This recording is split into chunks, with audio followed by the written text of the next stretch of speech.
नमस्कार, अपना बिहार देख रहे हैं आप और मैं हूं आप सबके साथ अनूप। शुरुआत एक बड़ी खबर से करते हैं और ये बड़ी खबर लालू प्रसाद यादव से जुड़ी हुई है। लालू प्रसाद यादव पटना आने वाले हैं। जी हां, 20 अक्टूबर को लालू प्रसाद यादव पटना आने वाले हैं। ये बड़ी खबर हम आपको बता रहे हैं। लालू प्रसाद यादव पटना आने वाले हैं।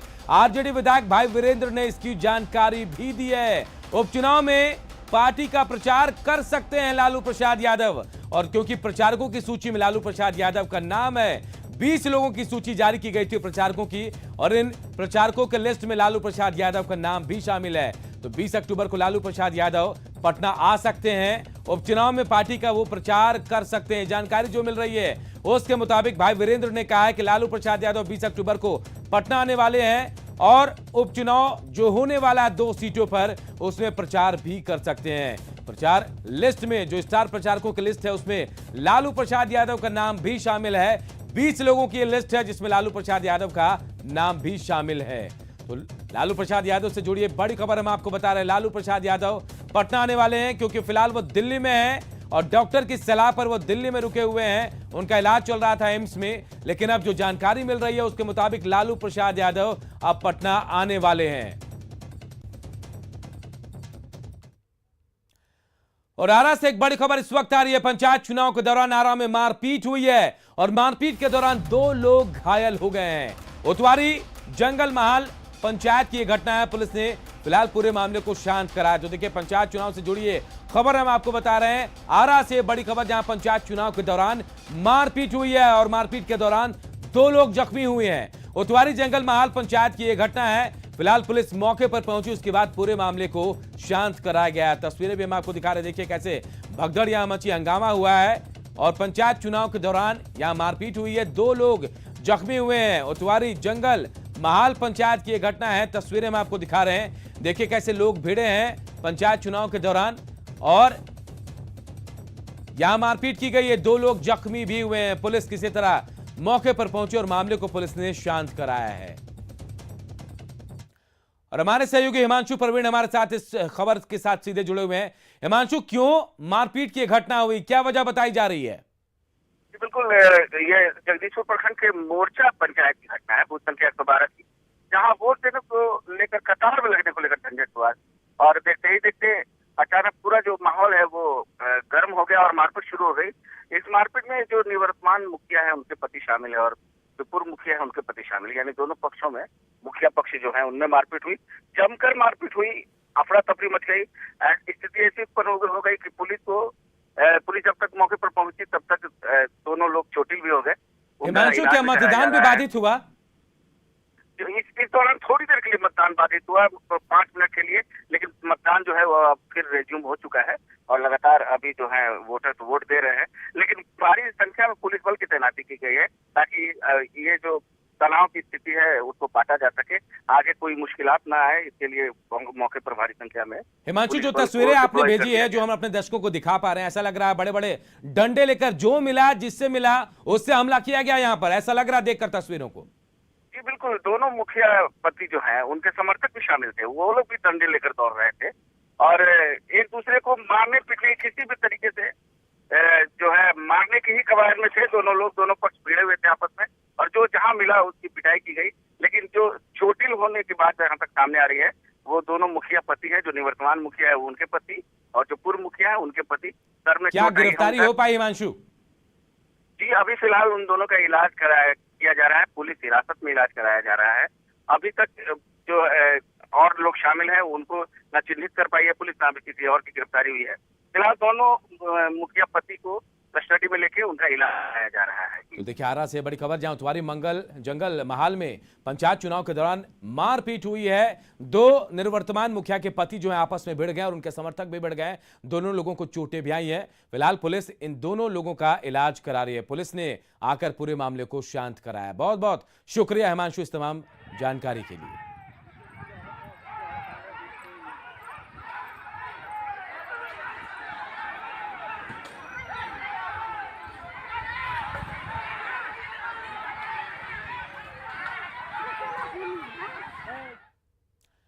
श्रीनगर में भागलपुर के जगदीशपुर के वादी सैदपुर निवासी वीरेंद्र पासवान का शव जो है श्रीनगर में उसका अंतिम संस्कार कर दिया गया। पैसे के अभाव में वीरेंद्र के शव को घर नहीं लाया जा सका।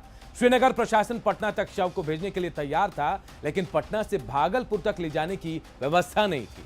वीरेंद्र के भाई पंकज ने न्यूज 18 को इसकी जानकारी दी। वीरेंद्र पासवान की 5 अक्टूबर को श्रीनगर में आतंकियों ने गोली मारकर हत्या कर दी थी, जिसके बाद उनके शव को देखिए भागलपुर प्रशासन अपने यहां ला नहीं पाया। कई सवाल भी उठ रहे हैं इस खबर को लेकर और सवाल भी न्यूज 18 लगातार उठा रहा। वीरेंद्र पासवान का श्रीनगर में ही अंतिम संस्कार कर दिया गया। तो देखिए हम 2 तस्वीरें दिखा रहे हैं। एक तस्वीर 5 अक्टूबर की, जब वीरेंद्र पासवान की हत्या कर दी गई थी श्रीनगर में, और उसके बाद देखिए श्रीनगर की एक तस्वीर जब उनके शव को यहां नहीं लाया गया तो श्रीनगर प्रशासन की तरफ से वहीं इसका अंतिम संस्कार करा दिया गया। संवेदनहीनता कि वीरेंद्र पासवान का अंतिम संस्कार उनके अपने पैतृक आवास पर नहीं हुआ, और कहीं ना कहीं यहां संवेदनहीनता जिला प्रशासन की भी नजर आ रही है।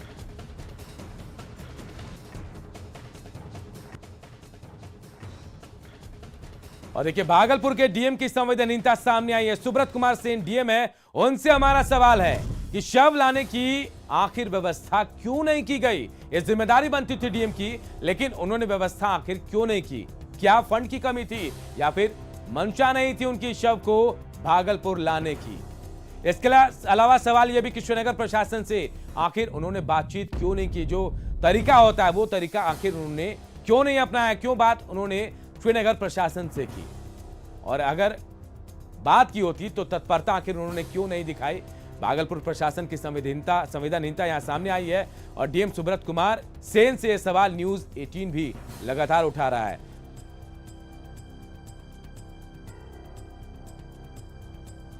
और देखिए इस मामले में भागलपुर के सांसद अजय मंडल की संवेदनहीनता भी सामने आई है।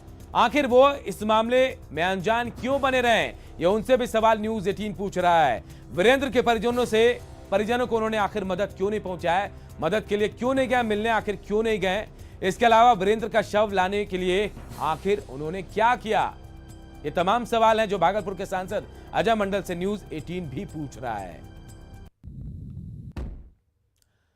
और अब बात उस ट्वीट की जिसके सामने आने के बाद बिहार का सियासी पारा गर्म हो गया है। यह ट्वीट आरजेडी की तरफ से किया गया है। आरजेडी ने वीर सावरकर पर ट्वीट कर सियासी पारा चढ़ा दिया है। आरजेडी ने अपने ट्वीट में आरएसएस पर सवाल खड़े किए और गद्दारी करने का आरोप लगाया है। तो देखिए यही वो ट्वीट है जिसके जरिए बिहार का सियासी पारा चढ़ गया। यह ट्वीट आरजेडी की तरफ से किया गया है और वीर सावरकर पर सवाल उठाए हैं आरजेडी ने, और यह सवाल आरएसएस पर भी उठाया गया। इस ट्वीट के जरिए आरजेडी ने उठाया है।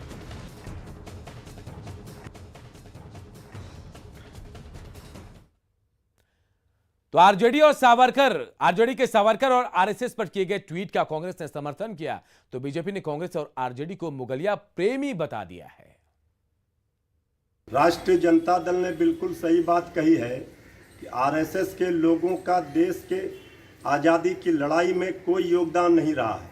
ये पीठ दिखाकर भागने वाले लोग हैं। इनको न इतिहास की जानकारी है, न वर्तमान की जानकारी है। ये सावरकर के संघी लोग, ये तो पीठ दिखाकर भागने वाले लोग हैं। जब देश की स्वतंत्रता की लड़ाई लड़ी जा रही थी, इस आंदोलन में आरएसएस का कोई योगदान नहीं रहा है, ये सबको पता है। और आज ये नकली राष्ट्रभक्त बनने का प्रयास कर रहे हैं। भाई ये वही सावरकर है ना जिन्होंने अंग्रेजी हुकूमत को ये लिखित भरोसा दिया था कि वो आजीवन अंग्रेजी हुकूमत के लिए काम करेंगे, अंग्रेजी सरकार की मजबूती के लिए काम करेंगे। ये वही लोग हैं ना, जब भारत 1942 में आजादी की निर्णायक लड़ाई लड़ रहा था भारत छोड़ो आंदोलन के तहत, तब अंग्रेजी हुकूमत को लिख के भरोसा दिया कि ये लोग भारत छोड़ो आंदोलन सफल नहीं होने देंगे, कुचल डालेंगे भारत छोड़ो आंदोलन को। तो गद्दार तो है ही, तो गद्दार को गद्दार कहने में आखिर बुराई क्या है। ये मुगलिया सल्तनत के रखवाले लोग हैं और मुगलिया इतिहास को पढ़ाने और पढ़ने वाले लोग हैं, मुगलिया संस्कृति और प्रवृत्ति वाले लोग हैं। ये स्वतंत्रता आंदोलन के नायक वीर सावरकर और राष्ट्रीय स्वयंसेवक संघ के बारे में क्या जाने, उसके इतिहास के बारे में क्या जाने। ये लाठी तंत्र और हत्या अपराध की प्रवृत्ति वाले लोग हैं। राजद जिसका क्या इतिहास रहा है वो दूसरे पे उंगली उठा रही है। अरे चारा लारा और ना जाने कितना को प्यार वारा क्या क्या करके तो जेल में पड़े हैं इनके लोग, और जेल में रहने के बावजूद ये कहते हैं कि जेल जाना क्रांतिकारी काम है। अरे भैया, आजादी के लड़ाई में आप जेल गए हैं क्या?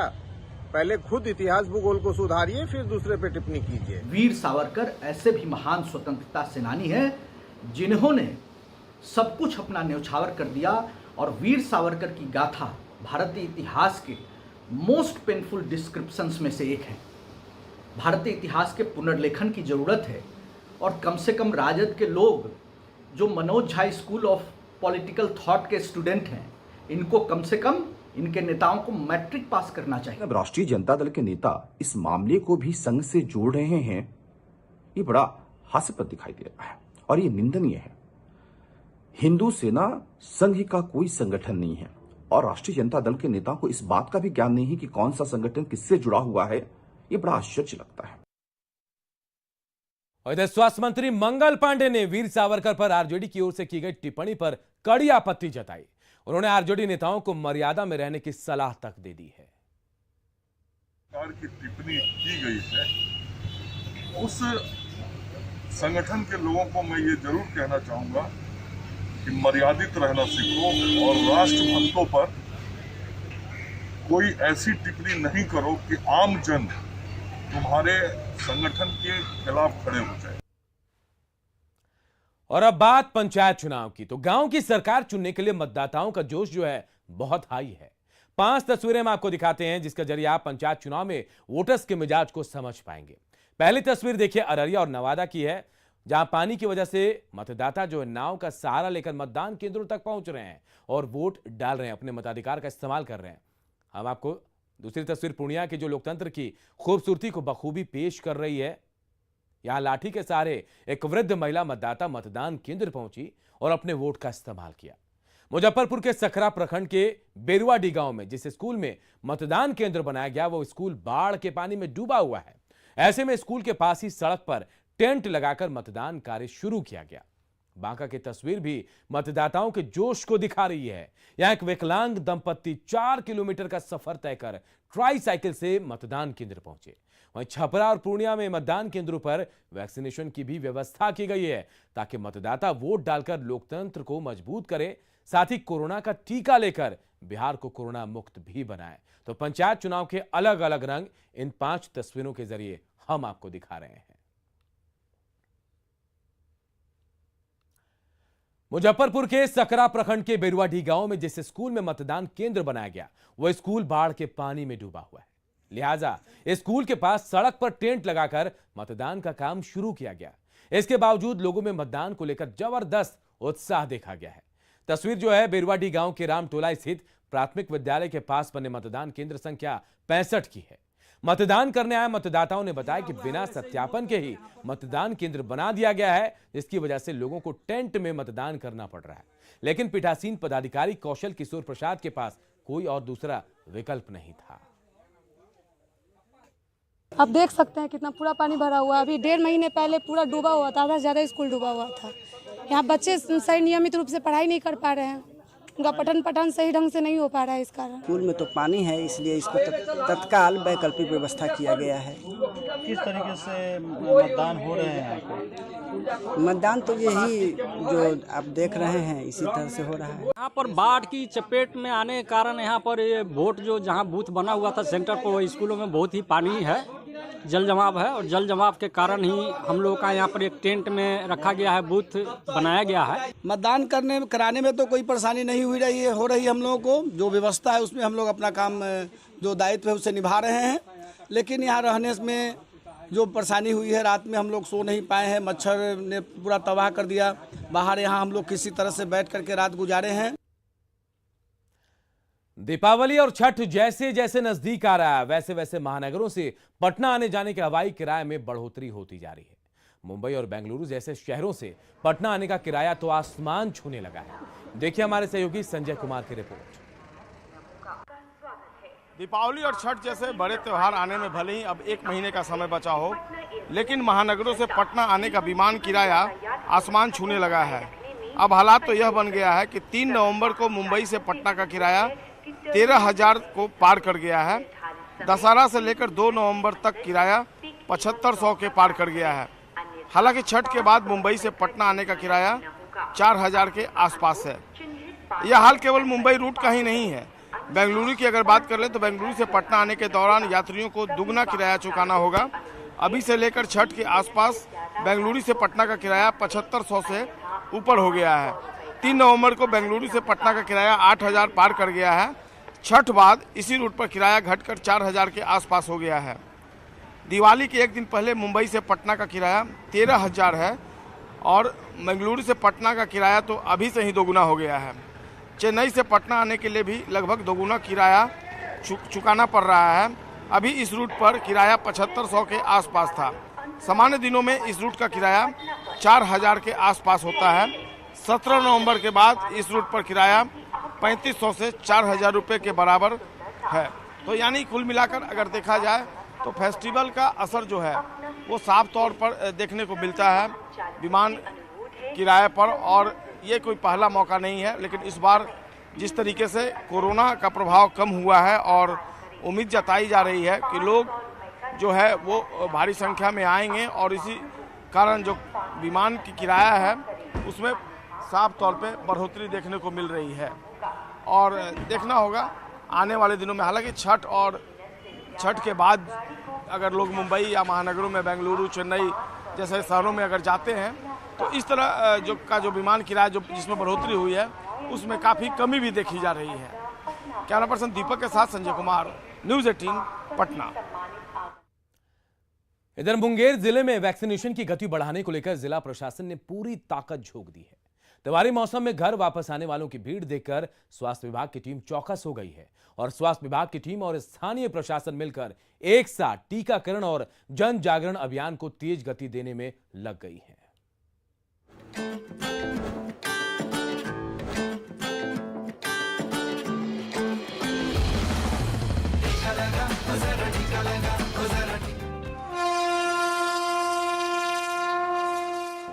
त्योहारों का मौसम आते ही अलग अलग राज्यों से घर लौटने वाले अप्रवासी निवासियों का बिहार आना शुरू हो चुका है। इन दिनों दूसरे राज्यों से आने वाली शायद ही ऐसी कोई ट्रेन आपको मिलेगी जिससे यात्रियों का रेला बिहार के स्टेशनों पर न उतरता हो। ऐसे में जाहिर है बिहार में एक बार फिर से कोरोना का खतरा बढ़ता जा रहा है और इसी खतरे को भांपते हुए इन दिनों बिहार के मुंगेर जिला प्रशासन ने जिले में कोविड-19 वैक्सीनेशन को लेकर जागरूकता के साथ साथ टीकाकरण अभियान तेज कर दिया है। इसी कड़ी में बीते सोमवार भी मुंगेर के अलग अलग इलाकों में लोगों को जागरूक करने के लिए अभियान चलाया गया और लोगों को टीके की डोज दी गई। लोगों को जागरूक किया जा रहा है और बताया जा रहा है कि कहां पे वैक्सीनेशन सेंटर 2 अक्टूबर को बनेगा, वहां पे आके वो वैक्सीन ले लें। प्रत्येक पंचायत में हम लोग 3-3 वैक्सीनेशन सेंटर बना रहे हैं जहां पे सभी लोग आकर लेंगे। कोविड की तीसरी लहर के बढ़ते खतरों के बीच दूसरे राज्यों से आ रहे यात्रियों की भीड़ ने मुंगेर जिला प्रशासन की टेंशन बढ़ा दी है। यही वजह है कि मुंगेर जिला प्रशासन कोई खतरा मोल नहीं लेना चाहता। वो 65.5% हो गया है और सेकेंड डोज हम लोगों ने 25% किया। जो हमारा 2 अक्टूबर को गांधी जयंती के अवसर पे जो महाअभियान चल रहा है उसमें हम लोग सेकेंड डोज को ज़्यादा फोकस कर रहे हैं। तो सेकेंड डोज के जो लोग हैं जो बचे हुए हैं जिनका ड्यू डेट पूरा हो गया है उन लोगों को हम लोग ज़्यादा फोकस करें। बेशक त्योहार का महीना बिहार के लिए खुशियों का खजाना लेकर आता है। एक तरफ शहर से लेकर गांव तक के बाजार में रौनक रहती है तो वहीं दूसरी तरफ राज्यों में पैसा भी आता है। लेकिन मौजूदा दौर में कोरोना के खतरों को देखते हुए ये वक्त सावधानी बरतने का भी है। उम्मीद है मुंगेर जिला प्रशासन की तरह बाकी जिलों का प्रशासन भी अपनी आंखें खुली रखते हुए मिशन वैक्सीनेशन की रफ्तार बढ़ाने पर जोर देगा। Bureau report, news 18 network.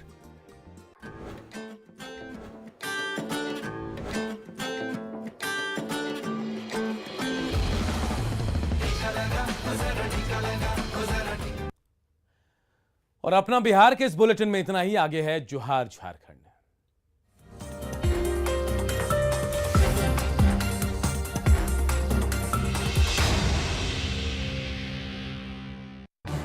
इस